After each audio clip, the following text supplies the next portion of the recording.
السلام عليكم ورحمة الله تعالى وبركاته. وصفة جديدة كتجمعني معكم وكالعادة على قناة وصفات سعيدة أم جنات. أتمنى تكونوا بخير بأحوال طيبة.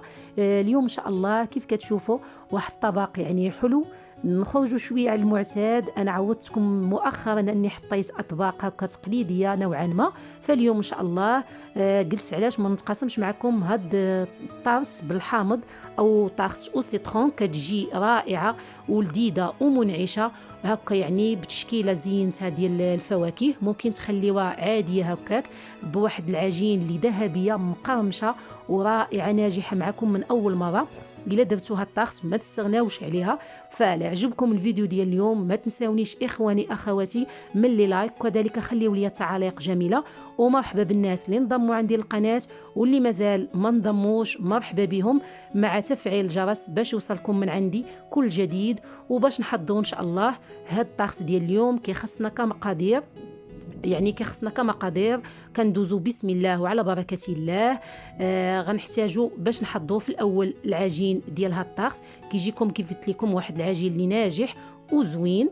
باش ما يفوتونيش هكا المقادير غادي ندير طريقه التحضير وفي نفس الوقت غنذكركم بالمقادير. فكنحتاجوا يعني التنكيه ديال هاد العجين. كيف قلت لكم غتكون الحشوه ديالها بكريمه الحامض، فغنديروا كذلك قشوره الحامض فيها، وغنديروا بودره اللوز، غنديروا الزبده، غنديروا يعني الدقيق الابيض الفورس، وعندنا كذلك سكر ثقيل. انا ما درت سكر ثقيل، درت سنيده وطحنتها. هذا السر باش تنجح معكم هاد الطقس ديالكم كذلك. فباش ما يدوزونيش هكا المقادير غادي نقولهم لكم. عندي هنا 250 غرام من الدقيق ابيض الخاص بالحلويات، مع 125 غرام زبده لينه، ممكن ديروا حيوانيه او ديال البواطه. هنا غادي ندير 3 ملاعق ديال الاكل كبار من الزيت. ممكن اللي ما بغاش يديروا يعوضوا الكميه، يعني يدير 150 غرام من الزبده. كتبقى لينا هذيك 25 غرام كنديروها تقريبا زيت. الضوء ديال الزيت كيعطيني واحد القرمشه لهاد العجين. هنا كندير كذلك واحد الملعقه كبيره من العسل الممتلئه. العسل كيعطيني واحد اللون ذهبي زوين لهذاك العجين وكتجيني مقرمش. كنضيف رشه من الملح، وكنضيف هنا 3 ملاعق كبار من السكر الثقيل. كيف قلت لكم هذه كانت عندي سنيده وطحنتها، فكتعطيكم واحد القرمشه زوينه للعجين ديالكم. ضفت هنا كيس من نكهه الفاني او سكر المنكه بالفاني، وعندي هنايا واحد 2 ملاعق ممتلئه كبار من بودره اللوز. خديته هكا فسختوه حتى نشف مزيان وطحنته مزيان، ودرت تقريبا 2 ملاعق منه. ودرت هنا واحد ملعقه كبيره من قشور الحامض. كيف قلت لكم ممكن تستغناو على بودره اللوز، انا كان عندي نكهت به هذا العجين كيجيكم لذيذ بزاف. هنا كندوز كنلبس مزيان هذاك الدقيق ديالي بديك المكونات كامله، ديك النواشف كنحاول انني نيبسها بديك الزيت مع الزبده.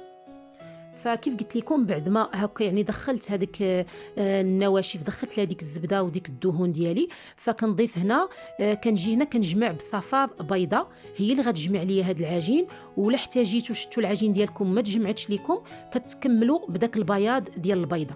فهاد الشيء اللي غيجمع لي العجين هو ديك صفار بيضاء. انا اكتفيت بها، يعني كفاتني ديك صفار بيضاء. كندوز هنا كنجمع داك العجين. غتحصلوا على واحد العجين هكا اللي مجموع رطب وفي نفس الوقت كيتكسر. كتعرفوا علاش داكشي علاش تسمى هذا العجين المكسر الخاص بلي طارت. فكيكون هكا يعني ما مجموع، ولا كان في نفس الوقت ملي كتبغيو هكا يعني تسرحوه فكيبدا يتفتت. فباش ينجح معكم هذا العجين ضروري انكم تخليوه يرتاح في الثلاجه، يعني واحد تقريبا 20 دقيقه حتى كتقصح معكم هذيك الزبده وكتسهل معكم هكا في الخدمه. فبعد ما ارتاحت ليا العجين ديالي هكا في الثلاجه خديتها وغادي ندوز ان شاء الله نشكلها هكا. يعني كنجيب واحد المدلك وكنسرحها فوق واحد ورق ديال الطهي. كيف شفتوا يعني السمك ديالها هنا يعني 1 ملي بحال هكاك، 1 مليمتر بحال هكاك، ما خليتهاش هكا غليظه. صافو كندوز هنا ناخذ واحد المول الخاص بلي طارت. درت ليه واحد بابي كويسون وكندوز هنا باش كتسهل عليا، يعني سهله انني دابا نتحكم في ديك العجين. كيف قلت لكم هي كتكون رطبه وكتكسر، فكاين اللي كيخدمها في المول مباشره هكا كيبقى يخدمها هكا بصبعانو كيلبس هذاك المول كامل بالعجين. انا هنا درت ليها هكا وغندوز هنا نفينيها. واخا تشوفوها هكا كتهرب ليكم من شي بلاصه، فكتعاودوا نتوما تقادوا العجين هكا باطراف الاصابع وتحاولوا تراسيوه مزيان باش تنجح معكم هاد العجين. يعني كنبقى هكا يعني نضغط باطراف الاصابع حتى كنخلي هذيك العجين يعني تاخذ ليا الشكل ديال المول، حتى هذوك الحواف خصوصا الاطراف ديال العجين كندخلها مزيان باش هذوك السنينات كيف كنقولوا كيجيو باينين في العجينه ديال لاطاغ. فشي خطوات اللي بسيطه ولكن كتنجح معكم ان شاء الله من اول مره. كيف شفتوا كندوز هنا كنضغط واحد العجين اللي رطب. انا هاد الكميه العجين يعني عارفه هاد المول ديالي شحال كيحتاج، فما كتشيطش ليا نهائيا العجين. نتوما الا هكا استخدمتوا مول صغار منه ممكن انكم دوك اللي العجين اللي شاطط ديروا دي ميني طارت هكا اللي صغار. انا هاد العجين كتكفيني يعني قد كتجيني لهاد المول هنا. مادام العجين عندي يعني قد فما كنقصها لا بموس لا بحتى شي حاجه، فكندوز هكا نفينيها غير بالاصبع ديالي، كنحيد داك الزوائد ديال العجين.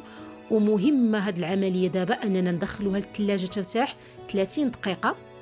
كل ما ارتاحت لينا جمدت ديك الزبده ونجحت معاكم وتنجح معكم ان شاء الله. فهنا غادي ندوز لهذيك كريمه الحامض.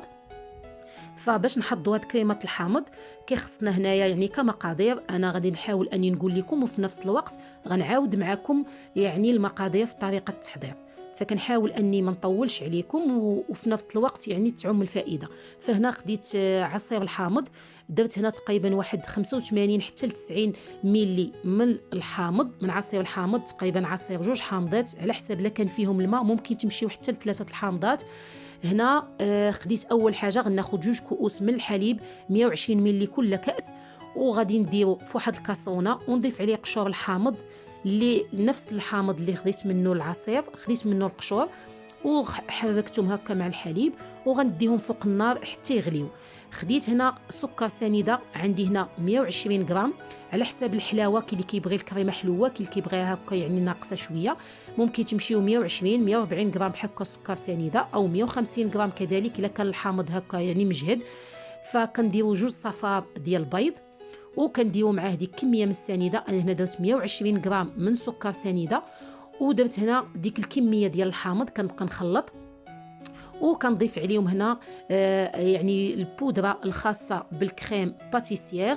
كندير هنا واحد الملعقه يعني ممتلئه، ملعقه هكا يعني ماشي ممسوحه بومبي، يعني واحد الملعقه اللي تكون عامره مزيان. وكنجي هنا هذاك بعد ما كنخلط ديك المكونات كامله بغيت نفرغ الحليب ولكن لقيت ان الفلو ديالي مازال ما خويتوش، ضفت هذاك الفلون. درت هنا فلون يعني فلون بنان، الفلون بنكهه البنان باش يعطيني داك اللون الاصفر. درت هذاك الساشي الصغير، ولكن نتوما الا بغيتو قلت لكم هذيك الكريمه تجيكم مجموعه ومتماسكه ديروا 2 ساشيات او ممكن ديروا داك الساشي الكبير ديال الفلون. هنا خلطت المكونات كامله مع داك الحليب وغادي نرجعها فوق النار حتى تعقد ليا. وغنضيف هنا ملعقه من الزبده، تقريبا واحد 60 غرام من الزبده. الضوء ديالها غتساعد ان ديك الكريمه تجمع ليا. ممكن اللي بغى هاد الكريمه ديالو كتجي ثقيله هكا وعاقده يدير تقريبا 2 ملاعق من كريم باتيسيير او يدير 2 ساشيات كيف قلت لكم ديال الفلون ديال البنان. فانا كنبغي ديك الكريمه تكون هكا خفيفه. فهنا بعد ما خرجت هذيك العجين او هذيك الطارت بعد ما ارتاحت ليا في الثلاجه 30 دقيقه، ضروري نتقبها مزيان الاطراف والجوانب الوسط يعني باش ما ديرش ليا هذوك يعني بحال النفاخات هكا وتهبط ليا العجينه. فهنا كي اللي كيدير حبوب ديال القطاني باش كيتقل على ديك الطارت ما تطلعش. انا هنا كندير غير واحد المول هكا كنحطو باش ما يطلعش ليا هذاك القاع ديال لاطاغ، نديها الفران بعد ما يعني غير تشد ليا ونشوف دوك الجوانب بداو كيتحمروا، وكنحيد عليها هذاك بابي كويسون ونخليها تكمل التحمار ديالها.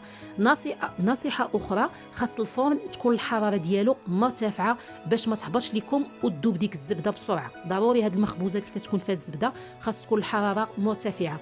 هنا كيف شفتوا هذيك الكريمه يعني صافي يعني راها جاهزه. بعد ما بردت لي بطبيعه الحال هاد لاباط او هاد لاطارت خاصها تبرد، ضروري خاصها تبرد لكم. عاد ندوزو نفرغوا عليها الكريمه. كيف قلت لكم انا كانت تعجبني هكا تكون خفيفه، ما كنبغيهاش تكون ثقيله هكا. اللي بغاها هكا تكون مجموعه كيف قلت لكم يزيد الكريم باتيسير واحد الملعقه ما عامراش، او يضيف الفلون ديال البنان، يزيد يدير مازال ساشي اخر. هنا لابد اننا نخليوها تبرد.